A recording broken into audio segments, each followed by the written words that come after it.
রাজধানীতে বড় দুই রাজনৈতিক দলের কর্মসূচি আজ। বেগম জিয়ার মুক্তির দাবিতে সমাবেশ করবে বিএনপি। দলের প্রতিষ্ঠা বার্ষিকীর অনুষ্ঠান নিয়ে মাঠে আওয়ামী লীগ।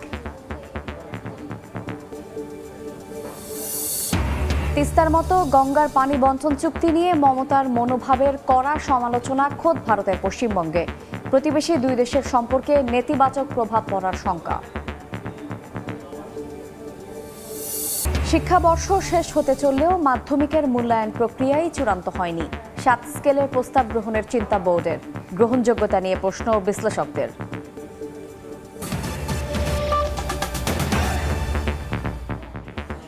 সময় সংবাদের সঙ্গে আছি আমি শায়লা রহমান ইমা। রাজধানীতে বড় দুই রাজনৈতিক দলের পাল্টাপাল্টি কর্মসূচি আছে। প্রায় একই সময়ে কর্মসূচি নিয়ে মাঠে নামছে আওয়ামী লীগ ও বিএনপি।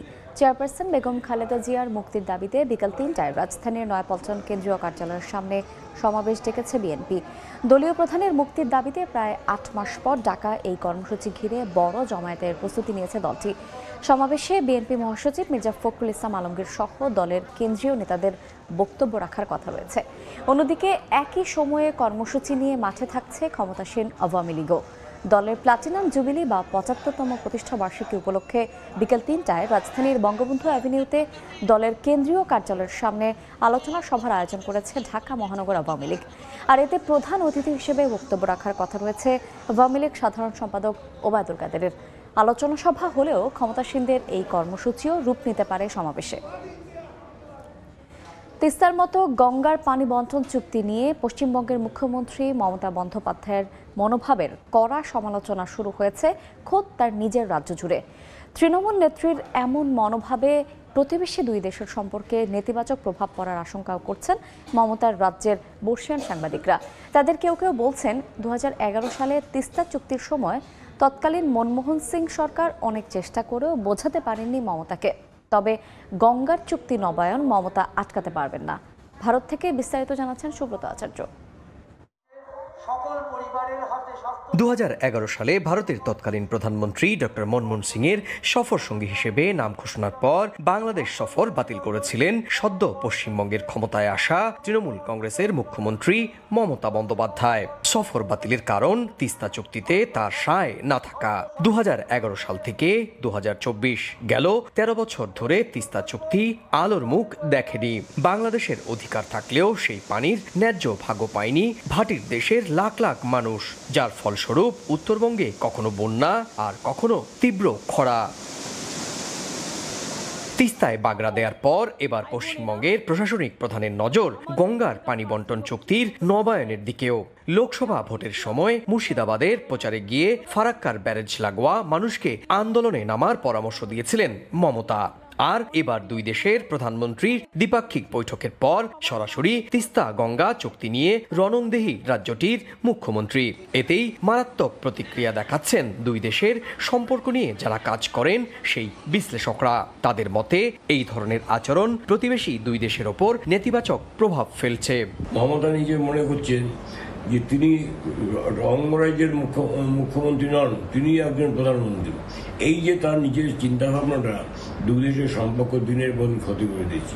বর্ষিয়ান এই সাংবাদিক 2011 সালে তিস্তা চুক্তি ভেস্তে যাওয়ার পেছনে মমতার অবস্থানের কড়া সমালোচনাও করেন। বলেন তৎকালীন নিরাপত্তা উপদেষ্টা শিবশঙ্কর মেনন 3 বার মুখ্যমন্ত্রীকে বোঝাতে এসেছিলেন কলকাতায়, কিন্তু মমতা বোঝেননি। তিস্তা চুক্তি যাতে মমতার মনমোহন সিং এর সঙ্গে ঢাকায় যায় সেই আলোচনার জন্য তৎকালীন ভারত সরকারের নিরাপত্তা উপদেষ্টা প্রধানমন্ত্রী Shivshankar Menon, who's very close friend of mine, Shivshankar Menon 3 বার কলকাতায় আসে ভারত সরকারের ইরিগেশন সচিবকে সঙ্গে নিয়ে তাকে বোঝাবার চেষ্টা করে। তাকে তুই বুঝতে চান, আমি বুঝবো না। শিবশঙ্কর খুব চড়ে গেছে। Chief minister doesn't understand ABCD, তাকে তুমি ইংরেজিটা আগে শেখাও, তারপর তোমার ডিপ্লোমেসি ফরেন অফিসের সঙ্গে কথা বলতে হয় কিভাবে সেটা তাকে জানতে হবে। বিশ্লেষকরা বলছেন বিজেপির সঙ্গে নেতিবাচক সম্পর্কের কারণেই গঙ্গার পানি বন্টন চুক্তির নবায়নের সিদ্ধান্তের বিরুদ্ধে মমতার কঠোর এই অবস্থান।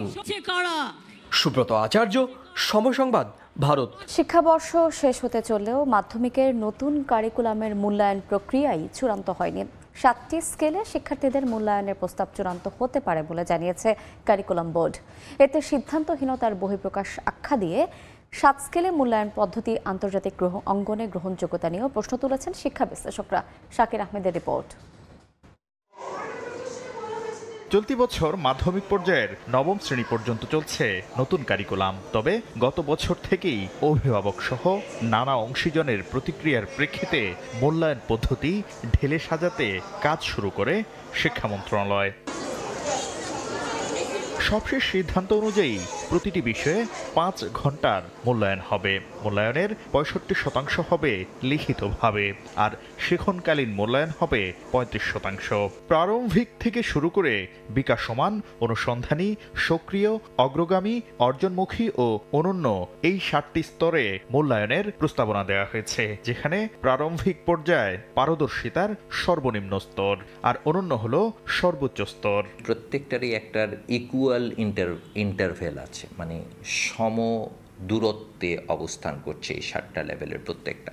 এছাড়া একটি শ্রেণীতে 2টি বিষয়ে কাঙ্ক্ষিত পারদর্শিতা ও দক্ষতা প্রদর্শনে ব্যর্থ হলে শর্ত সাপেক্ষে পরবর্তী শ্রেণীতে উন্নীত হওয়া যাবে। তাকে যে 2টা বিষয়ের জন্য আমরা বলছি যে রিপিট করব, সেটা কিন্তু শিক্ষণকালীন মূল্যায়নের জন্য নয়। একাদশ শ্রেণীর ক্লাসে করবে, একাদশ শ্রেণীর পড়ায় পড়বে, শুধু সামষ্টিক মূল্যায়ন পরবর্তী বছরে যেটা হবে সেখানে গিয়ে সে ওই 2টো বিষয়ে পরীক্ষা দিতে হবে। তবে চলতি শিক্ষাবর্ষের প্রথম 6 মাস পার হয়ে গেলেও এখনো মূল্যায়ন পদ্ধতি চূড়ান্ত করতে না পারাকে দুর্বলতা বলছেন শিক্ষাবিদরা।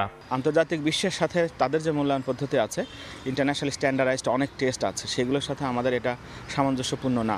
আমি মনে করি এগুলো সামঞ্জস্যপূর্ণ হওয়া উচিত। তবে আন্তর্জাতিক পরিমণ্ডলের সঙ্গে সঙ্গতি রেখে নতুন কারিকুলামের সব দিক সাজানো হয়েছে বলে দাবি জাতীয় শিক্ষাক্রম ও পাঠ্যপুস্তক বোর্ডের। শাকির আহমেদ, সময় সংবাদ, ঢাকা। এবার আর শুধু পণ্য ওঠানামা কিংবা জাহাজ হ্যান্ডলিং নয়, একেবারেই ল্যান্ডলর্ড বা জমিদারি প্রথায় ফিরে যাচ্ছে চট্টগ্রাম বন্দর। বিলিয়ন ডলার লাভের আশায় নিজেদের ইয়ার্ড এবং টার্মিনাল বিনিয়োগের জন্য দেয়া হচ্ছে বিদেশি প্রতিষ্ঠানকে। সরকার বিদেশি প্রতিষ্ঠানগুলোকে স্বাগত জানালেও বন্দর পরিচালনায় দেশি বিনিয়োগকারীদের সমান সুযোগ দেওয়ার দাবি ব্যবসায়ী নেতাদের। সাক্ষাৎ টিপুর ক্যামেরায় বিস্তারিত জানাচ্ছেন কমল দে। বঙ্গোপসাগরের মোহনা ঘেঁষে গড়ে ওঠা পতেঙ্গা কন্টেনার টার্মিনালে ভিড়ছে বিদেশি জাহাজ। চলছে জাহাজে কন্টেনার উঠানামাও। নিরাপত্তা সরঞ্জাম এবং নির্ধারিত পোশাক পরে কাজ করছেন দেশি বিদেশি শ্রমিকেরা। প্রথমবারের মতো বিদেশি প্রতিষ্ঠান হিসেবে এই কন্টেনার টার্মিনাল পরিচালনার দায়িত্ব পেয়েছে সৌদি আরব ভিত্তিক প্রতিষ্ঠান রেড সি গেটওয়ে। যতগুলো বড় বড় শিপিং লাইন আছে, টার্মিনাল অপারেটর আছে, তারা কিন্তু সকলেই এখন চট্টগ্রাম বন্দরে আগ্রহ প্রকাশ করছে। দেশের স্বার্থ, চট্টগ্রামবাসীর স্বার্থ বিসর্জন দিয়ে কোনো কাজ এখানে হবে না। শুধু বন্দর কেন্দ্রিক পণ্য হ্যান্ডেলিং নয়, চট্টগ্রাম বন্দর সেই নীতি থেকে সরে এসে অনেকটা ল্যান্ডলর্ড বা জমিদারি প্রথায় ফিরছে। বন্দর ব্যবহার এবং বিনিয়োগে একের পর এক বিদেশি প্রতিষ্ঠানের আগ্রহ বাড়ায় এই সিদ্ধান্ত। চলতি বছরেই 6 থেকে 8 বিলিয়ন মার্কিন ডলার বিনিয়োগে চুক্তি স্বাক্ষর করবে ডেনমার্কের মার্কসলাইন, আরব আমিরাতের ডিপি ওয়ার্ল্ড, সিঙ্গাপুরের সিঙ্গাপুর পোর্ট অথরিটি। এর আগেই চুক্তি সম্পন্ন করেছে আবুধাবি পোর্ট অথরিটি। একদিকে বিদেশি বিনিয়োগ দেশে ভালো, কিন্তু আরেকদিকে আমি মনে করি যে আমাদের বাংলাদেশি বিনিয়োগকারীরা যেখানে সুযোগ পাওয়া উচিত, তাহলে কম্পিটিশনটা হবে, আর কম্পিটিশন হলে কাজটা ভালো হবে। শুধু পতেঙ্গা কন্টেনার টার্মিনাল পিসিটি নয়, বন্দরের নিউ মুরিন কন্টেনার টার্মিনাল, এনসিটি, বে টার্মিনালের 3টি টার্মিনাল লালদিয়া চরে আসছে বিদেশি বিনিয়োগ। এনসিটি, সিসিটি এবং জেসিবি সহ বন্দরের জেটিগুলো পরিচালনা করছে বেশ কটি দেশীয় বার্তা অপারেটর প্রতিষ্ঠান। বন্দর উন্নয়ন, বন্দরের ইনফ্রাস্ট্রাকচার ডেভেলপমেন্ট, টেকনোলজি আনা, সার্ভিস ভালো করার ব্যাপারে, হিউম্যান রিসোর্স ডেভেলপমেন্টের ক্ষেত্রে, সব ক্ষেত্রে তারা এখানে আমাদের সাথে একসাথে কাজ করতে আমরা চাই। বর্তমানে চট্টগ্রাম বন্দর দিয়ে আমদানি এবং রপ্তানি পণ্য থেকে বছরে 70,000 কোটি টাকা শুল্ক আদায় করছে চট্টগ্রাম কাস্টম হাউস। বিদেশি বিনিয়োগ বাড়তে থাকলে কয়েক বছরের মধ্যে রাজস্ব আদায় লাখো কোটি টাকা ছাড়িয়ে যাওয়ার আশা কর্তৃপক্ষের।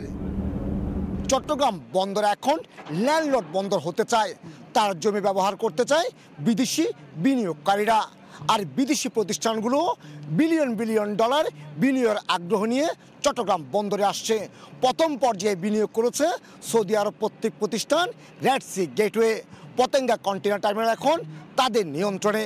একইভাবে বে টার্মিনাল সহ এনসিটিতেও বিনিয়োগ করতে চায় বিদেশি প্রতিষ্ঠানগুলো। চট্টগ্রামের পতেঙ্গা কন্টেইনার টার্মিনাল থেকে কমল দে, সময় সংবাদ। ব্রাহ্মা জাতের গরু নিষিদ্ধের কথা দেশের আইন নীতিমালার কোথাও নেই, বরং বিফ ক্যাটল ডেভেলপমেন্ট শীর্ষক প্রকল্পের মধ্যবর্তী মূল্যায়নে ব্রাহ্মা পালনকে এগিয়ে নেওয়ার সুপারিশ করেছে IMED। কামরুল হাসান সবুজের রিপোর্টে বিস্তারিত।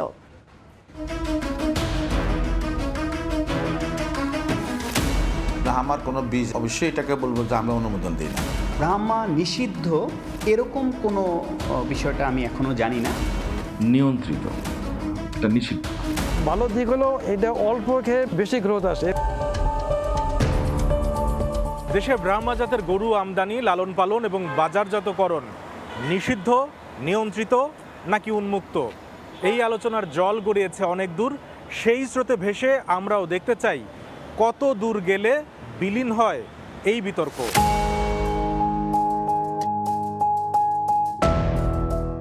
প্রথমেই আমরা বাংলাদেশ ডেইরি ফার্মার্স অ্যাসোসিয়েশনের মুখোমুখি। ব্রাহ্মা নিষিদ্ধ আনা যাবে না, কোনো বাণিজ্য নীতিমালা গভর্নমেন্টে কোথাও প্রজ্ঞাপনে এটা বলা নাই। এবার চোখ রাখতে চাই প্রাণী সম্পদ অধিদপ্তরের বিফ ক্যাটল ডেভেলপমেন্ট প্রকল্পের প্রথম ধাপের মধ্যবর্তী মূল্যায়ন প্রতিবেদনে, যা প্রকাশ করা হয় 2018 সালে। ওই প্রকল্প মূল্যায়নের সপ্তম অধ্যায়ে ব্রাহ্মার লালন পালনকে উৎসাহিত করার সুপারিশ করেছে IMED সহ সংশ্লিষ্ট সংস্থাগুলো। ওই প্রকল্প পরিচালকও জানালেন, ব্রাহ্মা বাংলাদেশে নিষিদ্ধ এমন তথ্য নেই তার কাছে। এই গত 5-6 বছরে কোনো আইন, নতুন আইন হয়েছে কিনা এটা আমার ওইভাবে জানা নেই। বিগত আইনে এটা নিষিদ্ধ না। এবার যেতে চাই প্রাণী সম্পদ অধিদপ্তরে। সংস্থার মহাপরিচালকের কাছে জানতে চাই, ব্রাহ্মা গরু বাংলাদেশে নিষিদ্ধ কি না। এটা আপনি যখন আইপিওতে দেখবেন যে ব্রাহ্মা গরু দেশে আনা নিষিদ্ধ, এরকম কিছু লেখা নেই। নিষিদ্ধ না হলে কেন কঠোরভাবে নিয়ন্ত্রণ করা হয় এই জাতকে? আমাদের মেইন স্ট্রিম কি দেশি গরু, হলস্টিন ফ্রিশিয়ান ক্রস। তা আমাদের এটা থাকতে আমার অন্য কিছু দরকারটা কি? দেশে যখন গরুর মাংসের দাম চলে যাচ্ছে মধ্যবিত্তের নাগালের বাইরে, তখন সহজলভ্য করতে কি করা দরকার তা জানতে আমরা হাজির শেরেবাংলা কৃষি বিশ্ববিদ্যালয়ের animal science and veterinary medicine অনুষদে।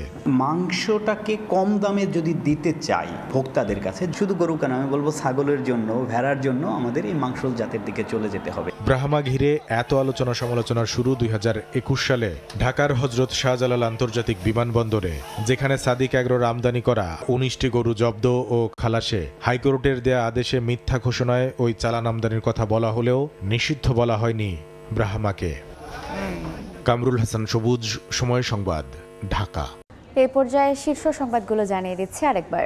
রাজধানীতে বড় দুই রাজনৈতিক দলের কর্মসূচি আজ। বেগম জিয়ার মুক্তির দাবিতে সমাবেশ করবে বিএনপি। দলের প্রতিষ্ঠা বার্ষিকীর অনুষ্ঠান নিয়ে মাঠে আওয়ামী লীগ।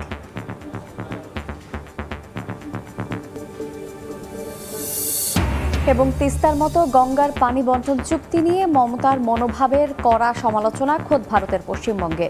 প্রতিবেশী দুই দেশের সম্পর্কে নেতিবাচক প্রভাব পড়ার শঙ্কা।